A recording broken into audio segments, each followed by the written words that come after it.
दिसते मी भारी राजा फोटो माझा काढ इकडे। आमदार रवींद्र फाटक आयोजित संकल्प प्रतिष्ठानच्या नवरात्र उत्सवामध्ये अनेक महिला ज्या आहेत ते सामान्य ज्या आपल्या आजूबाजूच्या परिसरामध्ये आपण पाहतो त्याच सर्व महिला ज्या आहेत त्या या संकल्प प्रतिष्ठानच्या नवरात्र उत्सवामध्ये उतरलेल्या आहेत, दाखल झाल्या आहेत। अनेक महिला ज्या आहेत वेशभूषा परिधान करून संकल्प प्रतिष्ठानच्या नवरात्र उत्सवामध्ये ज्या आहेत त्या उतरलेल्या। पाहिलं तर समाजसेविका सिंधुताई सकपाळ देखील ज्या आहे यांची वेशभूषा परिधान करून त्या ताई ज्या आहेत त्या ठिकाणी आलेल्या आहेत।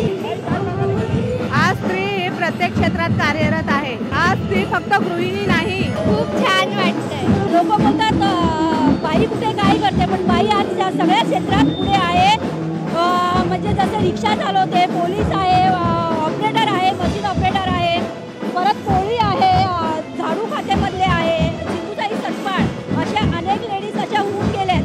पण ते कसे लोक काय बोलतात बाई कुठे काय आहे, त्यामुळे आम्ही थोडंफार सादरीकरण केलं की लेडीज आजच्या जगात कुठल्या कुठे जाऊ शकते हेच सांगायचं। विषय झाला असेल, भाजी विक्रेता असेल, सफाई कर्मचारी असतील, डॉक्टर असतील, वकील असेल, बिझनेसवुमन असेल, पोलीस कर्मचारी असेल, अशा सर्व महिला ज्या आहेत या ठिकाणी ज्या आहेत त्या आलेल्या। जाऊन पाहिलं तर संकल्प प्रतिष्ठानच्या नवरात्रोत्सवामध्ये जे आहे ते अनेकदा महिलांचा ज्या आहेत त्या मोठ्या प्रमाणात दाखल ज्या आहेत होत असतात।